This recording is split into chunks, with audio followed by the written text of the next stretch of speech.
kukure kadana yadichai. Kali kukure kadana yadichai. Kali yuga pavana. Kali bayana shana. Shri Sachinandana gaure. Kali yuga pavana. Kali bayana shana. Shri Sachinandana gaure. Kali yuga pavana. Kali bayana shana. Kali yuga pavana. Kali bayana shana. Shri Sachinandana gaure. Shri Sachinandana gaure. Gadadara madana. Nitayera pranadana. Advetera prabhujita gora. Gadadara madana. Nitayera pranadana. Adveta prabhujita gora. Nimai Vishwambara Srinivasa Ishvara. Nimai Vishwambara Srinivasa Ishvara. Bhaktata Samuvachita Chora. Bhaktata Samuvachita Chora. Kali Kukur Kadanaya Vichai. Kali Kukur Kadanaya Vichai. Kali Yuga Pavana. Kali Bayana Shana. Shri Sachinandana gaure. Kali Yuga Pavana. Kali Bayana Shana. Shri Sachinandana gaure. Maria Shashadara. Mayapura Ishvara. Nama Prabharadana Sura. Maria Shashadara.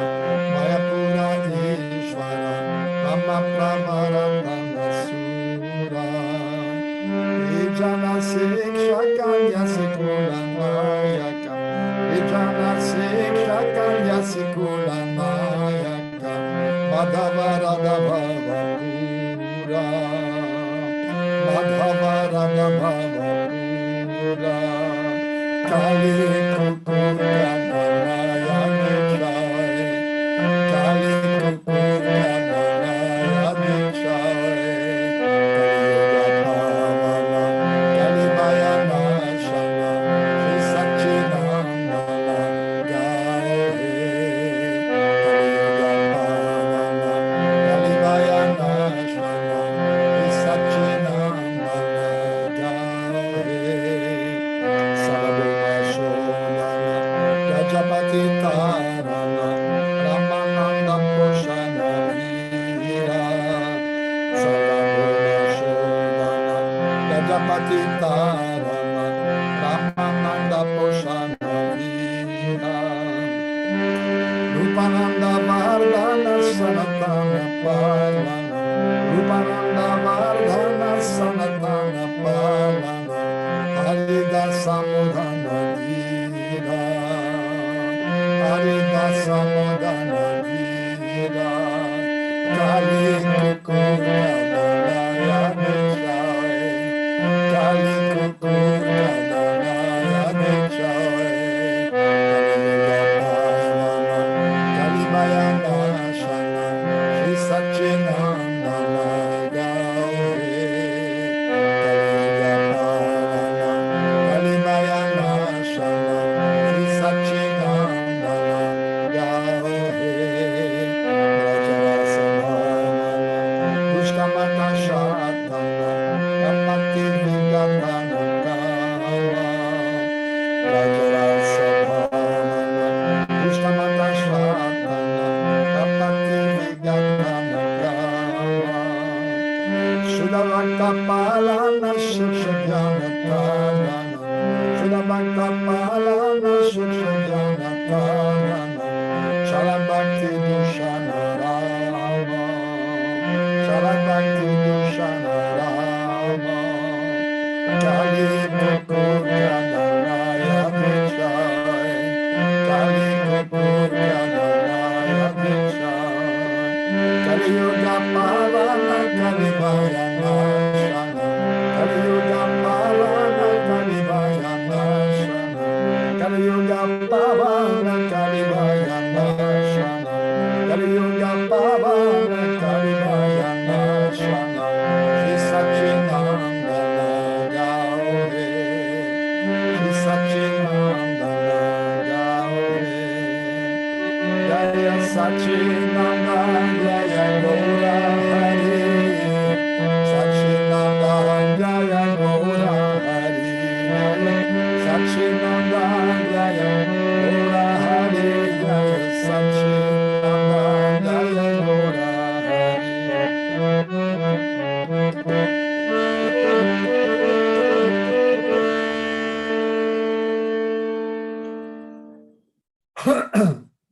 Est-ce que vous voulez lire la traduction en français, Jai Bhakti?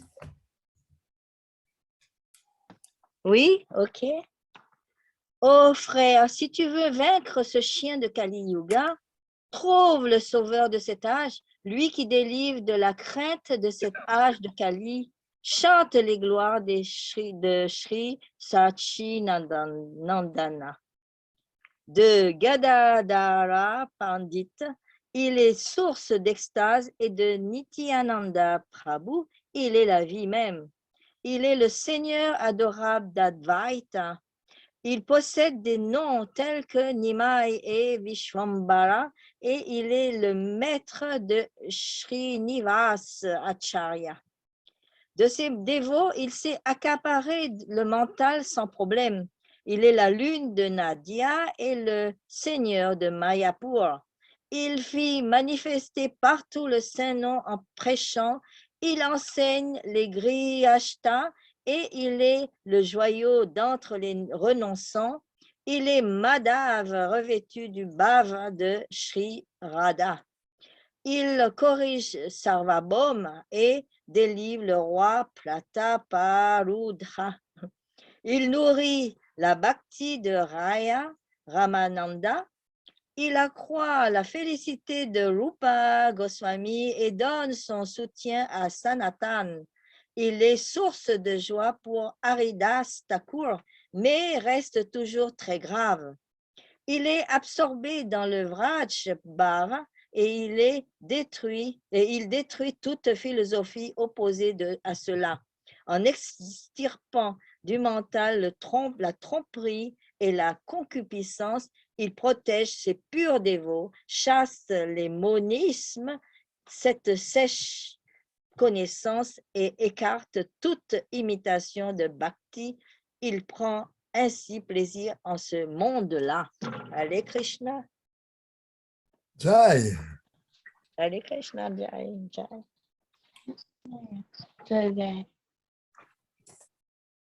Alors, on entame le 6e chapitre, la 6e pluie de nectar, qui s'intitule « Le ravissement du cœur », Asakti.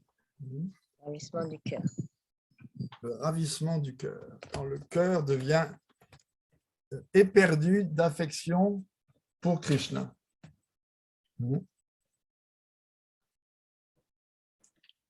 Ruchi, qu'on a vu la semaine dernière, Ruchi, non, son objet, c'est le bhajan. Maintenant, quand Ruchi mûrit, non, lorsque le goût pour la pratique du bhajan atteint une profondeur extrême et que c'est Krishna lui-même qui devient directement l'objet du service de dévotion, alors ce Ruchi porte le nom de Asakti. Le dévot atteint le niveau d'Asakti qui s'appelle l'attachement. Non. Asakti, ça représente le niveau de croissance de la liane, l'arbre à souhait de la dévotion, où elle se couvre d'une multitude de boutons qui annoncent que très rapidement, cet arbre va se couvrir des fleurs de bhava qui sera suivi, bien sûr, des fruits de préma, le but ultime. Donc, la différence essentielle, on peut dire, entre Ruchi et Asakti, c'est que l'objet de Ruchi, c'est le bhajan, c'est la pratique dévotionnelle, et l'objet d'Asakti, c'est le bhajaniya, l'objet même du bhajan, c'est-à-dire Krishna lui-même. En fait, l'un comme l'autre, dans Ruchi et Asakti, les deux sont l'objet de la pratique, Krishna et le bhajan.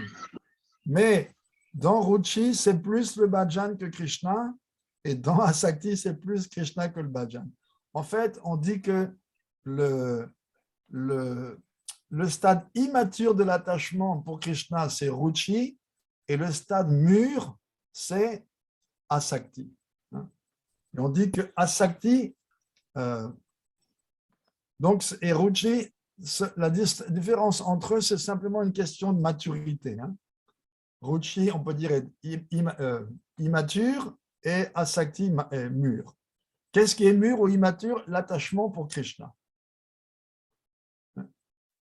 Un dévot, en général, il est il s'efforce de s'attacher à ses pratiques dévotionnelles, hein, à sa sadhana, parce que c'est la sadhana qui nous permet de nous libérer de nos conditionnements.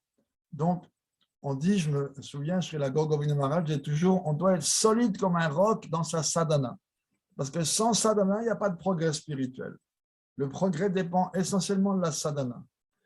Alors, bien sûr, on dit que le principe actif dans la vie spirituelle, c'est la satisfaction du gourou. Mais qu'est-ce que le gourou nous prescrit dès le début? Sadhana. La sadhana, Bhaktivinoda Thakur dit, c'est la méthode que Krishna nous propose pour montrer notre sérieux et pour donc nous qualifier à recevoir sa miséricorde. Si on implore, oh Seigneur, donne-moi ta miséricorde, d'accord, alors pratique sadhana. Oui, mais je ne peux pas. Alors non, ta demande de miséricorde, c'est juste mental, tu n'es pas sérieux. C'est-à-dire que si quelqu'un veut la miséricorde, mais il n'est pas assez déterminé pour pratiquer une sadhana, alors on peut se poser des questions sur qu'est-ce qu'il veut vraiment. Est-ce que son attachement à la bhakti, c'est juste quelque chose de sentimental ou d'émotionnel, ou une compréhension intellectuelle, mais pas assez forte pour se traduire dans les actes? Bon, alors, ça, c'est très français, bien sûr. Les Français sont des philosophes en fauteuil, comme on dit en anglais, armchair philosophers. Les Français refont le monde tous les jours à la terrasse des cafés, hein, ou sur le zinc des cafés. Ah, si j'étais président, mais souvent, ça ne va pas plus loin que les paroles. Et ça s'appelle dans la Bhagavad Gita détermination dans l'ignorance. Hein? Dans le chapitre qui traite des 3 gunas, Krishna explique à Arjuna différentes choses selon les gunas. Et lorsqu'il en vient à la détermination, il dit cette détermination qui ne va pas au-delà du rêve, au-delà des plans, mais qui ne se manifeste pas. Ça, c'est la détermination dans l'ignorance. Et c'est un peu français. On a la réputation à l'étranger d'être un peu comme des feux de paille. On s'enflamme très vite pour quelque chose et puis après, comme un feu de paille qui monte très haut et après s'éteint très vite, alors notre enthousiasme est un peu comme ça. C'est un peu une caractéristique française. Je ne sais pas comment c'est à la Guadeloupe, mais en France, c'est assez courant ça. Donc, Vishwanath Chakravarti Thakur, maintenant, il est en train de décrire les symptômes au niveau d'Asakti. Quand Ruchi, qui se portait sur la pratique, surtout Shravanam Kirtanam, l'écoute et le chant, hein, lorsque maintenant c'est plus Krishna lui-même qui devient l'objet du bhajan, c'est plus juste les activités, mais c'est la personne ultimement, alors ça s'appelle Asakti.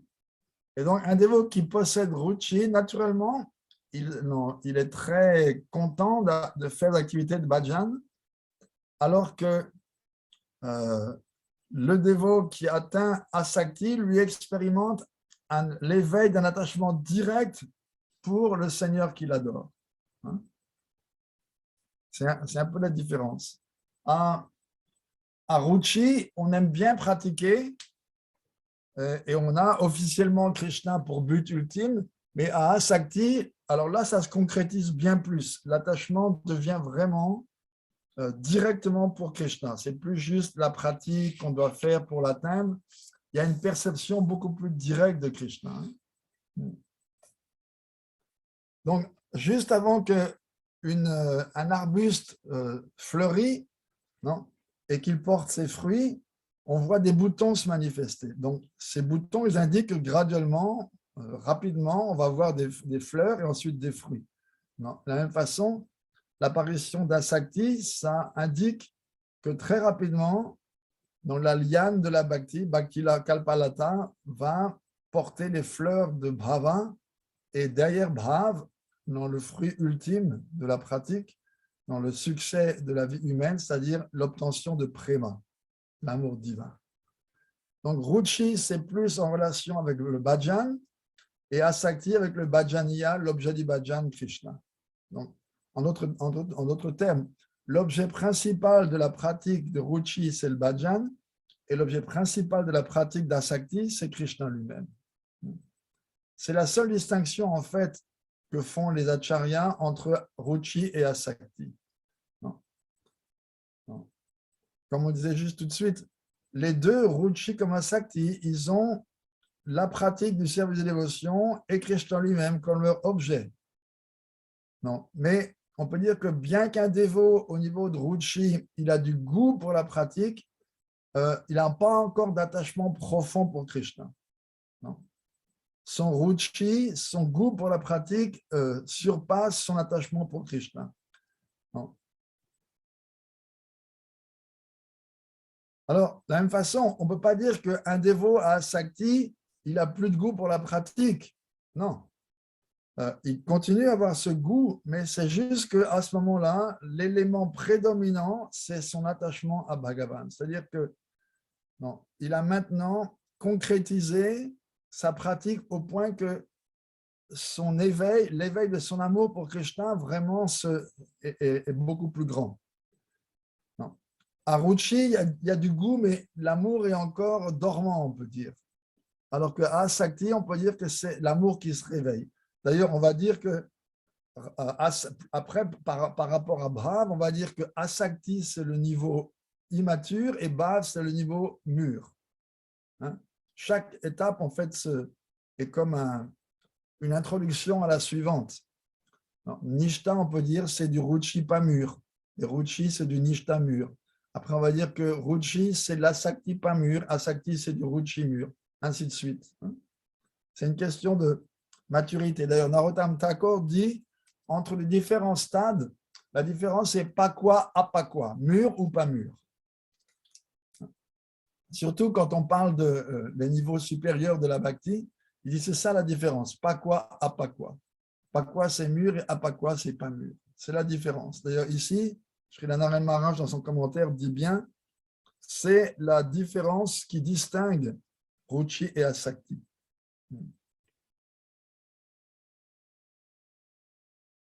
En fait, les deux sont complémentaires parce que un goût pour la pratique, Ruchi, dépend d'être attiré ou attaché à Krishna. Et l'attachement à Krishna dépend d'un goût pour la pratique. Ça peut être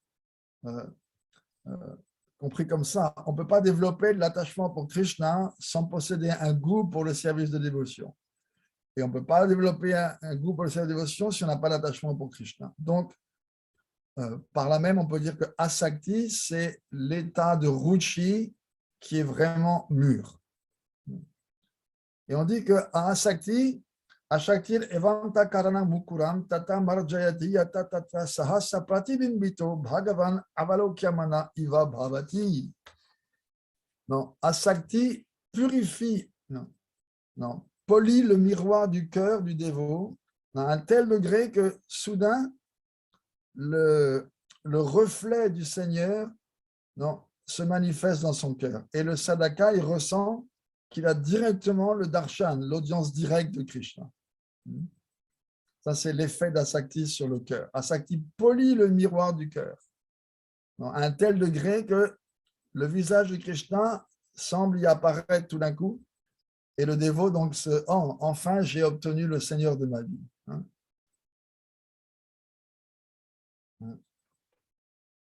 Donc, Bhagavan est très proche de tous les êtres, puisqu'il est dans leur cœur depuis toujours. Mais depuis des temps immémoriaux, l'impureté du désir pour le plaisir des sens a terni le miroir du cœur. Et le résultat de ça, c'est que ce miroir ne peut plus réfléchir la madhurya, la douceur enchanteresse de Krishna. Maintenant, quand Asakti se manifeste, alors le miroir du cœur, il est vraiment purifié de façon, on peut dire, très significative, très concrète. Et alors le Seigneur s'y manifeste, comme si on le percevait directement avec ses yeux. On sait que dans notre pratique, dès le début, c'est le début du premier verset du Shikshastakam de Mahaprabhu, les seuls versets qu'il a écrits de sa main. Qu'est-ce qu'il dit? Cheto Darpana Marjanam. En quoi consiste le processus? Purifier le miroir du cœur. Il donne cette allégorie. Darpan Marjanam. Marjanam, c'est nettoyer. Et qu'est-ce qu'on nettoie? Le miroir du cœur. Dans un miroir, on peut se voir. Mais si le miroir est couvert de buée ou couvert de poussière, comme on voit dans une maison qui n'a pas été habitée pendant longtemps, alors on ne peut pas se voir. Il faut nettoyer le miroir. Donc ici, bien que l'âme soit présente dans le cœur, non? La personne, c'est l'âme, dans le miroir du cœur ou du mental, parce que le cœur et le mental ici, c'est la même chose, on ne peut pas se voir tel qu'on est. Pourquoi? Parce que le mental est couvert de toutes sortes d'impuretés, tous les anarthas, tous les attachements, dans tous les désirs matériels de jouissance grossière ou subtile.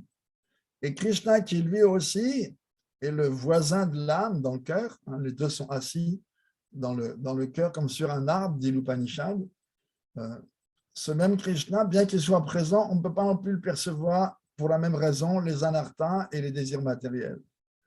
Alors, le processus donc de la bhakti consiste, et surtout le chant, qui est l'essence même de la pratique de la bhakti dans l'âge du Kali, il consiste à purifier ce miroir du cœur.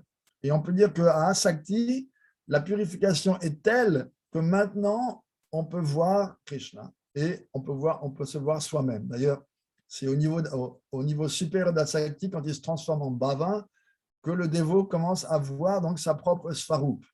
On dit que mentalement, il commence à avoir comme des flashs, hein, des spurti, des visions. Srila Narayana donne l'exemple de si vous êtes passé devant une vitrine avec un mannequin portant des vêtements, et les vêtements sur ce mannequin vous ont plu. Et plus tard, quand vous revenez chez vous, vous pensez « Ah oui, ce vêtement sur ce mannequin, c'était vraiment, vraiment joli. Ah oui, peut-être que je devrais retourner l'acheter. » Hein, on est en train de contempler le désir. Et on est en train de se rappeler donc ce mannequin qu'on a vu dans la vitrine. Et ça, donc, ça vient fugitivement dans le mental, comme une impression. Hein. On se rappelle, hein, cette vision s'est imprimée dans un coin du mental, et donc on se rappelle, ah ben oui, dans cette vitrine, dans telle rue, j'ai vu ce blouson, ou cette robe, ou ceci, ou cela, hein, quel que soit le vêtement qu'on a vu et qui nous a attirés. De la même façon, au niveau d'Asakti, et surtout au niveau de Bhava, le dévot, il a des flashs où il voit son corps spirituel, sa svarup. Mais il le voit comme un mannequin dans une vitrine. Et derrière, je dis bien, derrière le verre de la vitrine. Et c'est comme s'il n'y avait pas de poignée à ce magasin, il ne peut pas rentrer. Il le voit simplement. Et plus sa pratique s'intensifie, et plus cette vision devient régulière, et à la fin, il contemple les lilas du Seigneur dans lequel lui-même, dans cette forme spirituelle qu'il conçoit mentalement, il est en train de servir le Seigneur. Ça, c'est la pratique, on peut dire, de Raganuga Bhakti au niveau supérieur. Hein? La sadhana principale de Raganuga Bhakti, c'est Smarana. Hein? Avant, c'est Shravana, Kirtana, l'écoute, le chant. Mais la pratique essentielle de Raganuga Bhakti, c'est se souvenir. Se souvenir de quoi? Des divertissements du Seigneur. Et comme le cœur est assez purifié, alors ces divertissements commencent à se manifester dans le cœur. Au début, quelqu'un va prendre un verset, il va le contempler, un verset qui décrit, par exemple, le Seigneur, il va le contempler, et graduellement, par son chant et la purification, la forme de Krishna qui est décrite dans ce verset va se manifester. Hein. C'est Mantramayi Upasana. Et dans les niveaux supérieurs, il va y avoir le divertissement de Krishna qui se déroule, hein, comme les activités d'une personne dans sa journée, sans interruption. Svarasiki. Le premier, c'est Mantramayi Upasana, prendre un verset, méditer dessus, et par la force de la concentration et de la pureté, pouvoir voir ce divertissement. Et Svarasiki, c'est quand, au stade supérieur, les divertissements se déroulent sans interruption, comme les activités de quelqu'un au cours de sa journée. Hein. Mais comme sur une télévision. Hein. Je ne l'ai pas dit, le pur dévot, il a comme un écran de télé dans le cœur et il peut voir, non, les divertissements de Krishna se manifester. Hein. C'est pas le Disney Channel, hein, c'est pas le National Geographic Channel, c'est Krishna Channel. Et pour nous, Gaudiya Vaishnava, c'est aussi Gauranga Channel. Canal Gauranga et Canal Krishna.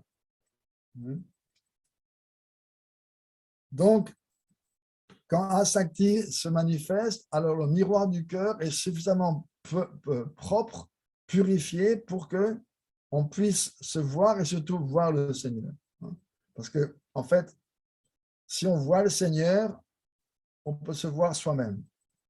Tout comme pour voir quelque chose, même si on a des yeux, s'il y a l'obscurité, on ne peut pas voir. Il faut de la lumière. Et donc, quand Krishna se manifeste, à la lumière du soleil de Krishna, on peut se percevoir soi-même en tant qu'âme. Donc, à ce niveau, non.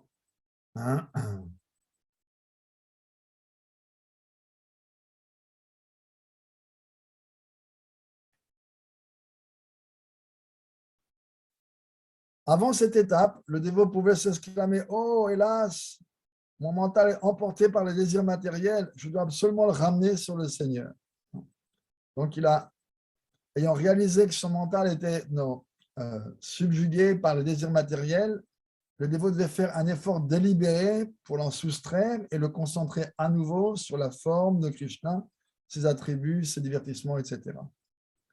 Maintenant, avec l'apparition d'Asakti, ça change.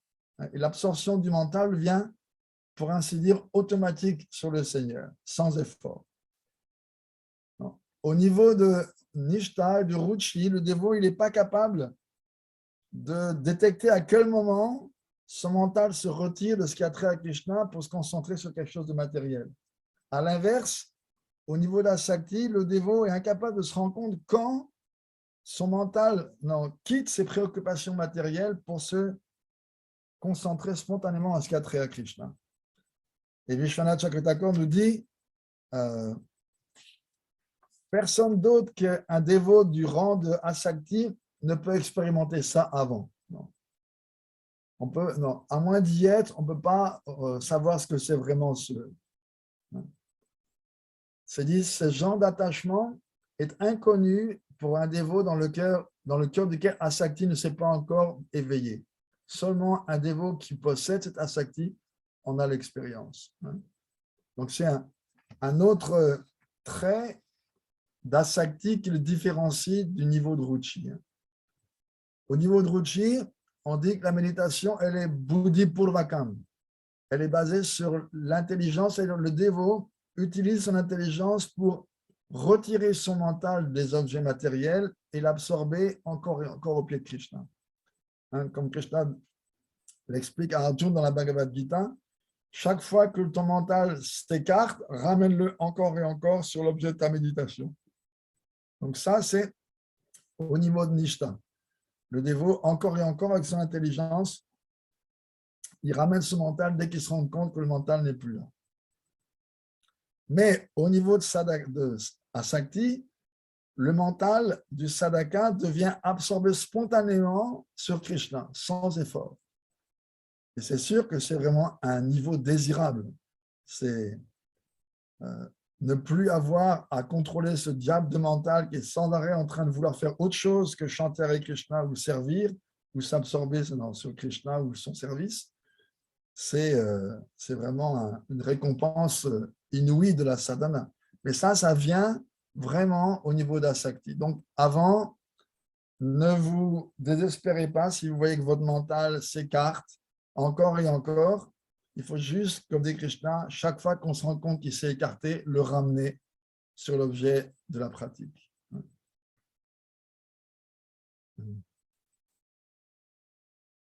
Alors, le dévot qui a Nishta, il n'est pas capable de voir, il n'est pas conscient de voir comment son mental se détache de ce qui a trait à Krishna pour retomber dans les choses matérielles. De la même façon, à Asakti, c'est le contraire. Le mental, imperceptiblement, il quitte les choses matérielles pour aller vers le Seigneur et s'absorber en lui. On ne peut pas expérimenter ça donc, avant ce niveau d'Asakti.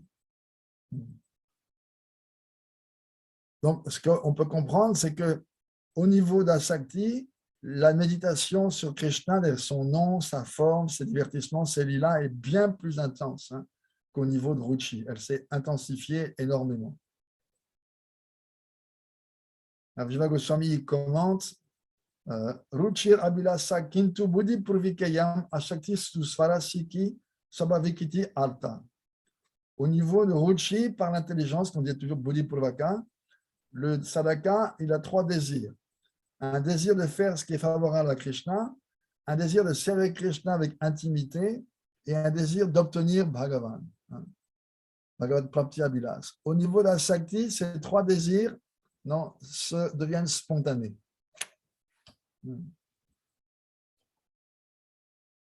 Alors, qu'est-ce que c'est la conduite de quelqu'un au niveau de la Shakti quand il rencontre par exemple un sadhu? Non. En rencontrant de bon matin un sadhu, un dévot s'écrie « Oh, cher sage, d'où viens-tu? Je vois autour de ton cou un bel écrin suspendu. Serait-ce un shalagram shila que tu tiens, que tu portes ainsi? Je vois que ta langue tremble d'extase alors que tu récites doucement le nom de Krishna. Je vois que tu délectes, donc ta langue tremble et se délecte constamment du nectar du Saint-Nom que tu es en train de murmurer ainsi. Je ne comprends pas pourquoi tu accordes ton darshan à quelqu'un d'aussi déchu que moi et que tu me bénisses ainsi et me rendes aussi joyeux. Dis-moi, parle-moi des lieux saints que tu as visités. Non. Parle-moi des sadhus que tu as rencontrés, des grands âmes que tu as rencontrés. Non. Et qui ont ainsi béni ta vie. Et fais-moi part des réalisations dont ils t'ont béni. Non. Je sais que tu œuvres partout pour la perfection, ta perfection personnelle, également la perfection des autres. Non. Donc, ce dévot va s'absorber ainsi à savourer le nectar de ce genre de conversation intime avec des sadhus. Donc, Vishwanath Chakravarti, il est en train de peindre une image très, très intime et très rare de l'activité d'un dévot qui a obtenu un Sakti. Ça, c'est quelque chose qu'on doit vraiment à Vishwanath Chakravarti, quand toutes ces révélations très, très précises de l'état d'esprit d'un dévot selon son niveau de conscience. Non. Il ne peut pas rester sur place, ce dévot au niveau de la Sakti. Il devient très, très, très fébrile. Son désir d'obtenir son but devient très, très intense et ne le laisse pas tranquille. Il ne peut pas rester chez lui tranquille, il faut qu'il aille d'ici, de là. Et donc, lorsqu'il obtient le darshan d'un sadhu, un Vaishnav, alors il va considérer que sa vie est un succès et donc il va lui parler de cette façon-là. Après, il va, en rencontrant un autre dévot, il va dire « Oh, le livre fascinant que tu tiens sous ton bras te donne grande prestance. Je peux en déduire que tu es fort érudit et réalisé.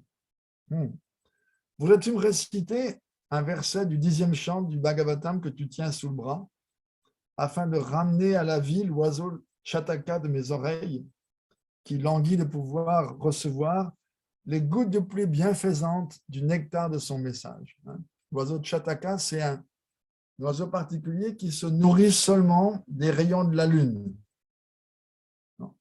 C'est un oiseau extraordinaire. Est-ce que c'est mythique? Mais on le retrouve. Il y a 2 oiseaux. Un qui se nourrit seulement, l'oiseau Chakora. L'oiseau Chakora, lui, il ne boit que l'eau de pluie avant qu'elle touche le sol. Il ne boit que quand il pleut. Donc, il est sans arrêt en train de regarder les nuages en appelant « Piou, piou, piou ». Et beaucoup de comparaisons poétiques donc, comparent le mental d'un dévot à cet oiseau Chakora. Et il y a un autre oiseau, c'est Chataka. Et le Chataka, lui, il ne... oh non, je confonds peut-être, non. Le Chataka, lui, c'est lui qui boit l'eau de pluie, et le Chakora, il se nourrit des rayons de la lune. C'est assez extraordinaire. Non. Donc, c'est un oiseau qui est pas mythique apparemment, puisqu'on en parle régulièrement dans des poèmes, etc. Donc, ces deux oiseaux, l'un qui se nourrit des gouttes de pluie, qui jamais va boire de l'eau qui est tombée déjà par terre, il ne va pas boire de l'eau d'une rivière, même s'il meurt de soif. Non, lui, il veut l'eau de la pluie, c'est tout. Ça, c'est le Chataka. Et le Chakora, d'ailleurs, on dit Manasa Chandra Chakor. Oh Krishna, tu es la lune pour l'oiseau Chakora de mon mental. Manasa Chandra Chakora. Donc, ramène à la vie l'oiseau Chataka de mes oreilles qui languit de pouvoir recevoir les gouttes de pluie bienfaisantes du nectar de son message. Et le simple fait d'écouter l'explication du verset donné par ce dévot va faire que les poils sur son corps vont se dresser d'extase. Un peu plus loin, il tombe sur une assemblée de dévots, sur un groupe de dévots, il va s'exclamer « Oh, aujourd'hui ma vie est un succès, car la présence des dévots va détruire tous mes péchés. » Donc, animé de telles pensées, il va offrir ses dandavats, se prosterner tout son long au pied des Vaishnavas, en leur offrant ses hommages.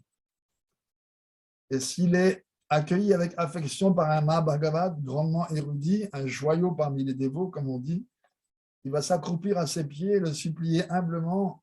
Non, ô maître, vous êtes le meilleur de tous les médecins.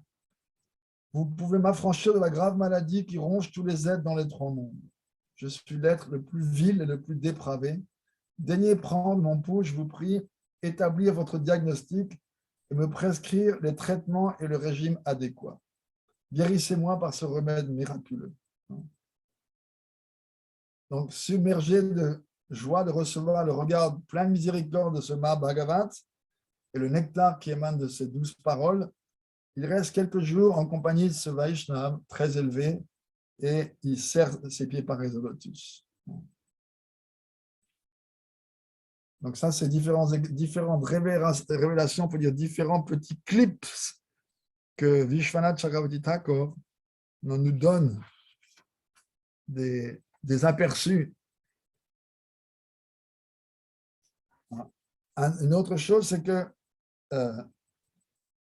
il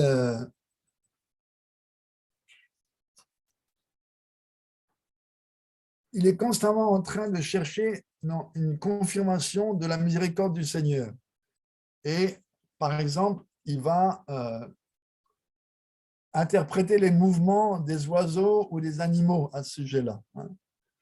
Donc, parfois, errant dans la forêt, de Vrindavan, bien sûr, par excellence, intoxiqué très joyeux, intoxiqué d'amour, il va chercher à interpréter les mouvements naturels des animaux et des oiseaux comme étant autant de signes de la disposition favorable ou défavorable de Krishna envers lui. Par exemple, il va dire, oh, si Krishna m'accorde sa miséricorde, alors ce daim au loin que je vois, il fera 3 ou 4 pas dans ma direction. Dans le cas contraire, il s'enfuira. Donc, il considère ainsi, il interprète dans son ivresse divine et son anxiété de recevoir la miséricorde, il interprète ainsi les mouvements naturels des êtres. Un peu plus loin, il voit un groupe de jeunes enfants qui sont en train de jouer. Et ça lui rappelle dans les 4 Kumaras. Et il va leur demander de façon très ingénue et innocente, est-ce que je vais voir Vrajendra Kumar? Non. Et en entendant répondre la simple syllabe non, alors il va délibérer en lui-même pour savoir est-ce qu'il faut prendre cette réponse au pied de la lettre ou est-ce qu'il doit avoir un sens plus profond.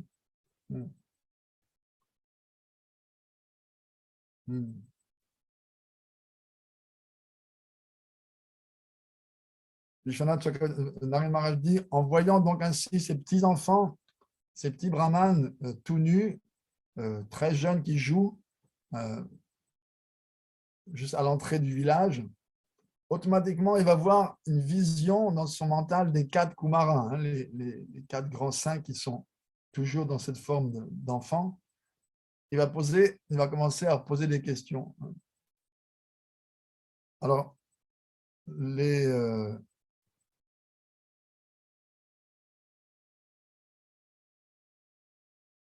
un enfant va répondre non, et alors là, il va commencer à se poser la question.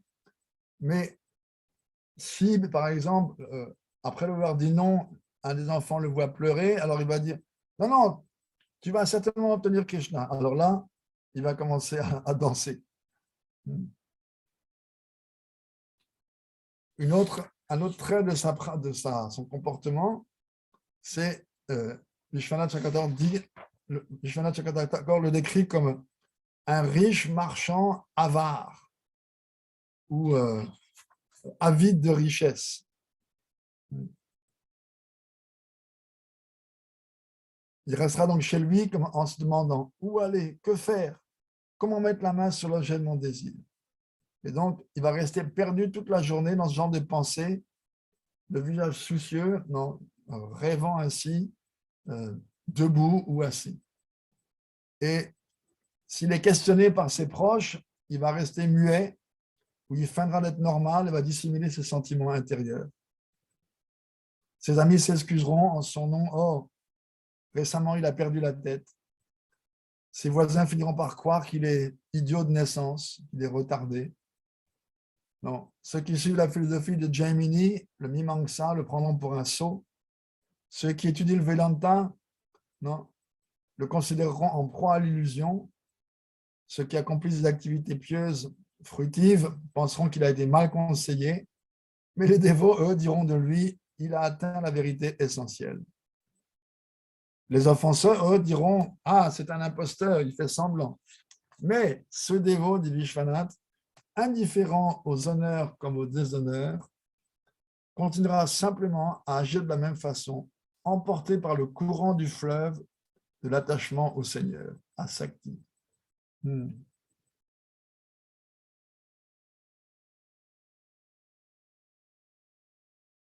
Seulement un bijoutier peut connaître les pierres vraiment, pas un potier ou quelqu'un qui vend de l'huile de friture.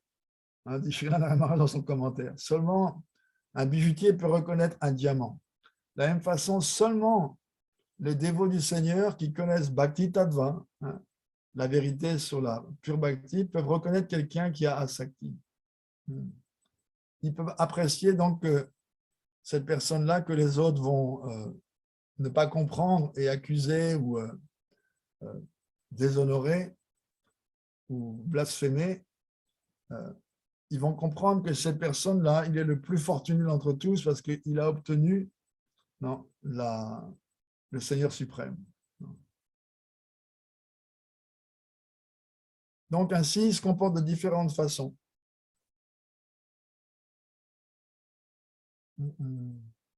Sri Lanka dit aussi, à Ruchi, le mental, il est comme une vache qui est attachée dans un champ mais qui voit de l'herbe de l'autre côté de la barrière et qui la désire fortement.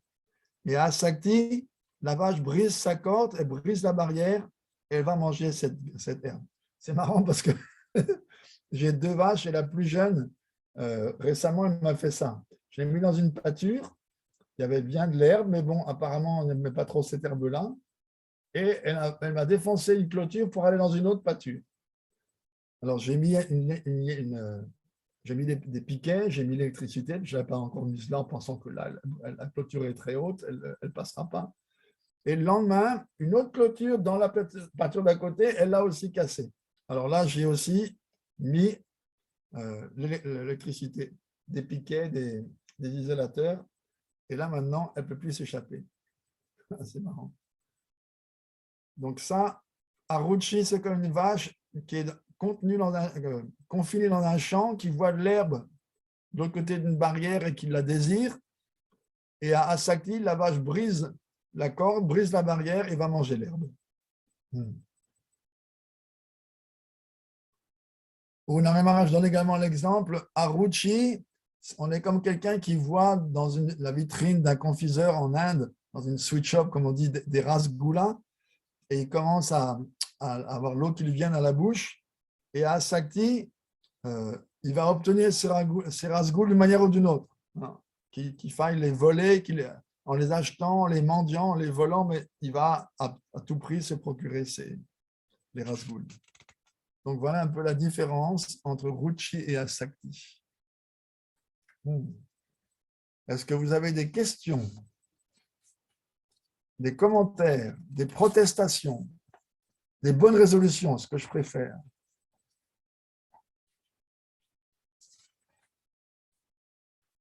Govardhan Krishna, pas de commentaires, pas de questions? Rasa, Moi, j'ai un commentaire. vas-y. Ça donne vraiment envie. Oui. Ça donne vraiment envie d'aller plus loin.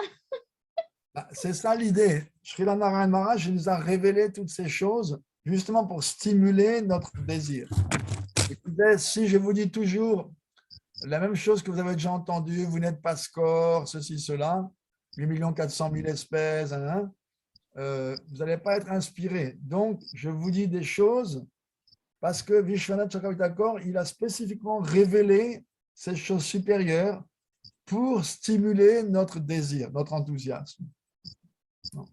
Et Vishwanath, très particulièrement, il décrit carrément ce qui se passe dans les étapes supérieures, comment on pense, qu'est-ce qu'on va considérer. On peut dire qu'il donne, c'est vraiment la véritable psychologie des profondeurs. Ouais. Maharaj, Haribol, excuse-moi, le stade de Ashakti, en fait, c'est quand c'est quand quelqu'un devient Uttama ou Non, c'est juste avant. Uttama commence à Bhav. D'accord. Ah oui, c'est juste avant. Oui, on rentre dans Uttam. D'accord. Asakti, c'est Madhyam Uttam. C'est le stade supérieur de Madhyam. D'accord. C'est Madhyam Kanishta. Ruchi, c'est Madhyam. Et Asakti, c'est Madhyam Uttam.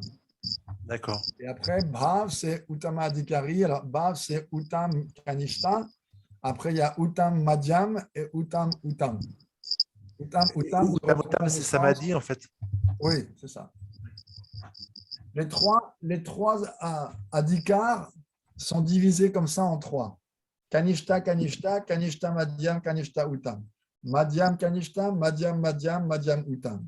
Là, Asakti, c'est Madhyam, Uttam. D'accord. Merci. C'est important d'avoir toutes ces précisions, comme ça donne une idée bien plus concrète. Et puis, comme dit Rasa, Lila, ça donne envie de continuer à pratiquer pour progresser et obtenir finalement ces niveaux. C'est l'idée, quoi. Mais là, Vishwanath Chakravarti, il a donné, c'est un livre tellement précieux. Hein. Srila Narayan Maharaj toujours le comparait à un baromètre. En l'étudiant, on peut comprendre le niveau de bhakti de quelqu'un, ou son propre niveau surtout, et également la psychologie qui accompagne ce niveau. Et Maharaj, quand on a une pratique ferme dont on ne dévie pas, mais qui n'est pas très... Là, on se situerait plutôt où en Kanishta avancé, non ou, Oui, Nishta déjà, c'est un stade, c'est le début de Madhyam, mais c'est déjà un stade avancé. À Nishta, il n'y a plus de désir matériel, il n'y a plus de mental, on peut dire. À Nishta, Bhakti-Rakshila Maharaj dit, Nishta veut dire Neschalyam, sans mouvement. Le mental est fixe. Il n'est plus à vagabonder comme avant. Donc, si on a une pratique ferme, mais pas très intense, oui, c'est Kanishta plus avancé. Il faut te remémorer les différentes étapes de Anishtita Bhajan, c'est-à-dire le Bhajan avant Nishta, avec ses différentes caractéristiques. Utsamai, Ganatarara, Vyuda Vikalpa, Vishaya Sangar, Vikalpa et Taranga Rangini. Différentes étapes et leurs descriptions très précises. Selon les descriptions, tu dis, ah, ok, j'en suis là. Ah bah tiens, ouais, j'étais là, maintenant je vois que je suis à ce niveau-là. Ah, mais je crois que j'ai touché ça, mais là, non, je suis redescendu. Parce que c'est une progression, mais des fois, on peut stagner s'il n'y en a pas d'association de sadhu. On peut stagner et des fois même on peut régresser. Tant qu'on n'est pas à Nishta, il y a la possibilité de régresser.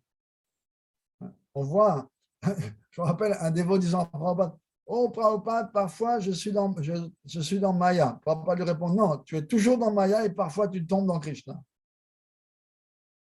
Tu es dans Krishna, tu es conscient de Krishna et tu tombes dans Maya. Tu es dans Maya en général et des fois tu tombes dans Krishna. Mais après Nishta, c'est le contraire. Tu es dans Krishna et tu ne tombes plus dans Maya. Le mental, on voit que le mental peut encore aller vers les choses matérielles, mais comme il n'y a plus de concupiscence, il n'y a plus d'avidité, c'est juste un réflexe, c'est juste les samskars de milliers de vies qui font que le mental, par habitude, il va aller vers là. Mais Vishwanath nous rassure en disant, ne vous inquiétez pas, à ce niveau-là, même s'il y a des traces d'ignorance et de passion, ils sont comme un serpent qui n'a plus ses crochets venimeux. Donc, même si vous mord, il n'y a plus d'effet. Hein? Il y a encore des obstacles, des anarthas qui sont là, mais ils ne peuvent plus faire obstacle au progrès spirituel. Ils sont au niveau subtil. Parce qu'on dit que même au niveau de bhava, il y a encore des obstacles subtils. Par exemple, on disait les anarthas qui viennent des offenses, ils disparaissent seulement quand on voit Krishna face à face. Ils disparaissent totalement. Parce que, si vous vous rappelez, il y a différents niveaux de disparition des anarthas, anartha nivriti. C'est partial, complet, et après complet, il y a absolu. Par exemple, au niveau de Bhav, au niveau d'Asakti, la disparition des anarthas qui viennent des offenses, elle est complète, mais au niveau de Bhava, elle est absolue. Absolue, c'est encore plus que complet, c'est un niveau encore plus... Et c'est seulement à ce niveau-là, parce qu'au niveau de Bhav, on voit Krishna face à face, que ces anarthas disparaissent totalement. Alors, bien qu'ils soient présents, on dit que dès le niveau de Nishta, ils ne peuvent plus faire obstacle. Ils sont là, mais ils sont comme un serpent auquel on a arraché ses crochets venimeux. L'autre exemple qui est donné, c'est comme une corde brûlée. Elle a encore la forme de corde, mais si on la touche, elle tombe en cendres. Donc, les anarthas sont comme ça. Mais à l'âge de Kali, on peut arriver à Bhava? D'ordinaire, ça va prendre plus qu'une vie. Ah oui. Je citais l'autre jour Srila Narayana Maharaj qui nous disait « Je prie Krishna tous les jours que vous puissiez obtenir Nishta ou Asakti, Nishta ou Ruchi dans cette vie.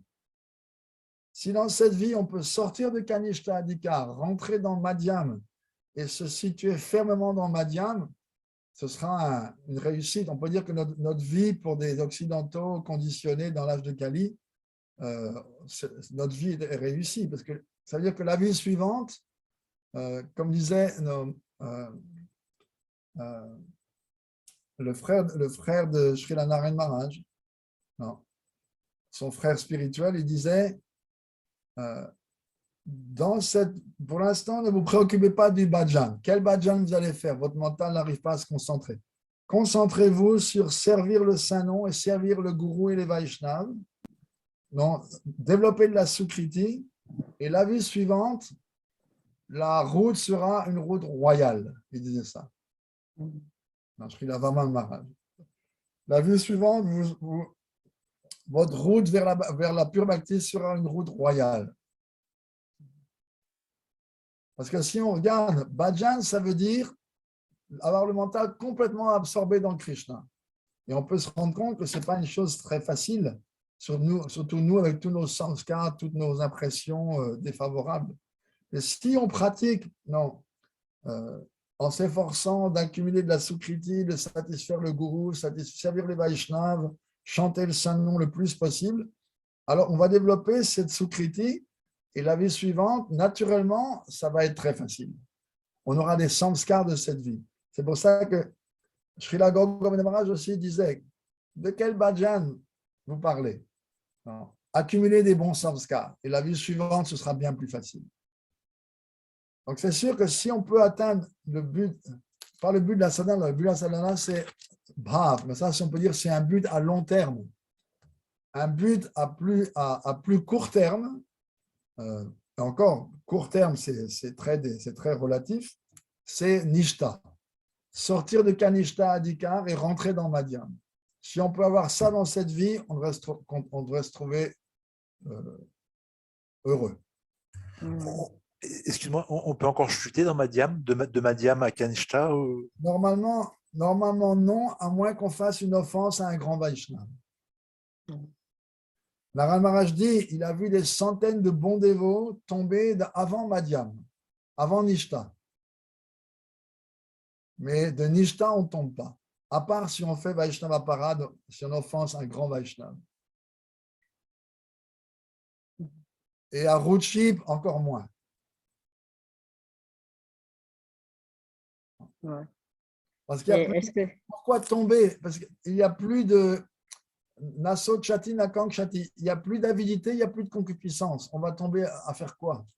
S'il n'y a plus de désir matériel pratiquement. Alors, le mental peut, par la force d'un samskar, nous amener à faire quelque chose de répréhensible. Par exemple, on voit Bilvamangal Thakur. Il avait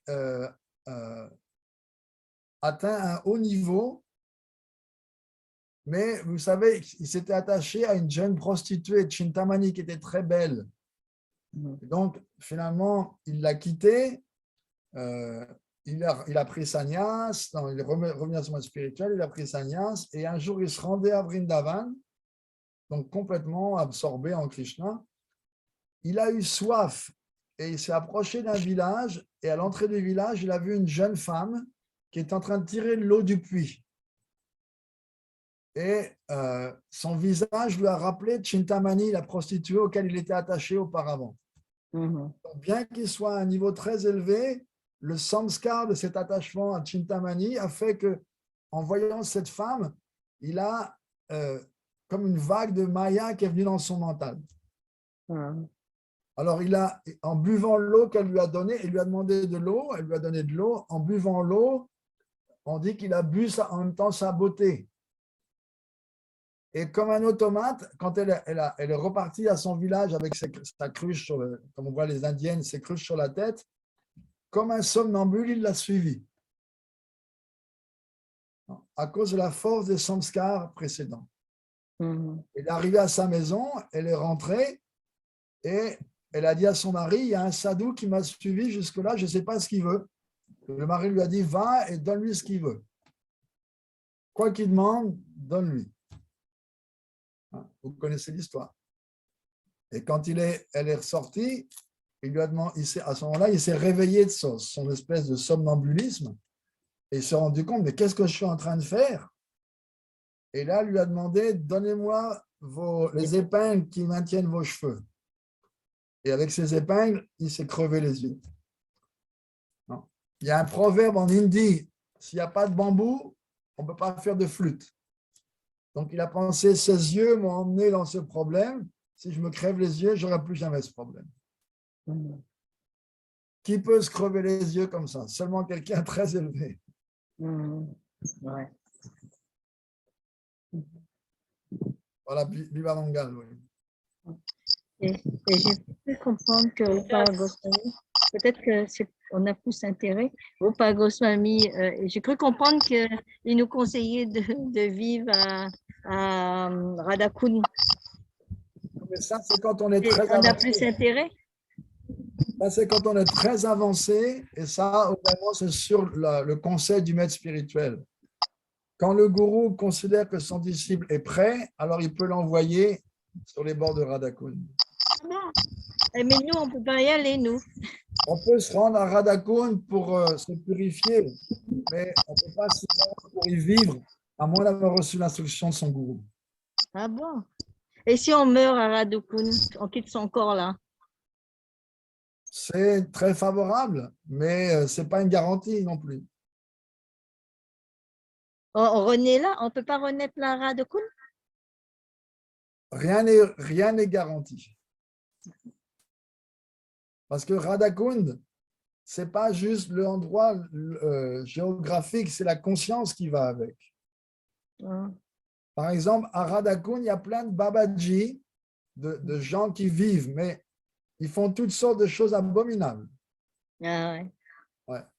Blanchissement d'argent, prostitution, adultère, trafic de tout genre. Ah bon? C'est l'endroit, alors que c'est l'endroit le plus pur. Tous ces gens-là viennent à Radhakund, mais ils font des activités pécheresses.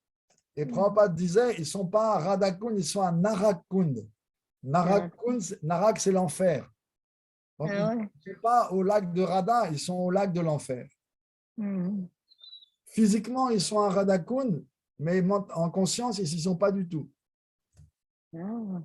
C'est pour ça que mon maître spirituel, il dit que c'est très dangereux d'aller à Radhakund. Et à Vrindavan aussi. Il faut y aller en groupe avec des dévots, ne pas s'écarter du groupe pour ne pas se faire baratiner par quelqu'un qui va vous raconter qu'il va vous donner un mantra, que vous allez devenir une gopi très vite. Parce que c'est ce qu'ils font les Sahaj, ces Babaji, c'est les Sahajas. Les Sahajas, c'est les imitateurs. Eux, ils veulent les choses bon marché sans payer le prix. Ils prétendent que déjà, ils voient Radha Krishna, qui servent Radharani intimement. C'est des imitateurs. Ouais. Non, c'est seulement sur l'ordre de son gourou qu'on peut vivre à Radhakund. J'ai vu beaucoup de dévots occidentaux qui ont fait ça sans l'ordre de leur gourou. Ils sont tous tombés. Ils sont tous tombés dans Maya. Je ne connais pas une seule personne qui a été à Radhakund de lui-même, sans instruction, et qui n'est pas tombé. Mais chez toi aussi, ça peut être Radhakund. Hein. Chez toi aussi, Krishna Bhakti, Jai Bhakti. Ça peut être Radhakund chez toi. Comment? Un peu en conscience, essayer de cultiver la conscience de Radhakund. Et la conscience de Radhakund, ça veut dire constamment absorbé dans le service de Radharani. Alors, si on n'a pas ce niveau de conscience, on n'est pas à Radhakund, même si on y est physiquement. On parle, par exemple, il y a un dévot qui raconte il a été à Radhakund du temps de Prabhupada. Il a été à Radhakund avec un autre dévot indien. Et quand il est arrivé à Radhakund, il a vu qu'il y avait plein de soldats et ils étaient en train de stériliser de force les hommes. Et il était avec un dévot indien. Les soldats l'ont arrêté. Il lui a dit, combien d'enfants tu as? Il avait 7 enfants. Ils l'ont stérilisé de force. C'était illégal, bien sûr. Donc, quand ils sont revenus à Vrindavan, le dévot a raconté ça à Prabhupada. Il a dit, oh, Indira Gandhi est très intelligente. Elle sait que c'est à Radhakund qu'il y a le plus d'enfants illicites. Parce que les soi-disant Babaji qui s'habillent comme des saints, ils gardent tous une ou deux veuves avec qui ils ont des rapports sexuels illicites et ils produisent des enfants. Ah bon? Ouais. Ils fument la ganja, ils trafiquent toutes sortes de choses. Il y a de la prostitution masculine et féminine. Abominable, jamais vous pourriez croire. Alors, le plus saint, ils font les choses les pires. Il y a des meurtres, ils attaquent les Babaji pour les dépouiller. Il y a de la prostitution, il y a toutes sortes de choses horribles. Radhakund n'est pas bon marché. C'est pas bon marché. J'aime bien. C'est le plus sacré de l'univers. Pour y vivre, il faut être qualifié. C'est pour ça que Prabhupada disait, ils ne sont pas à Radhakund, ils sont à Narakund, au lac de Radhakund. On va chanter un petit peu.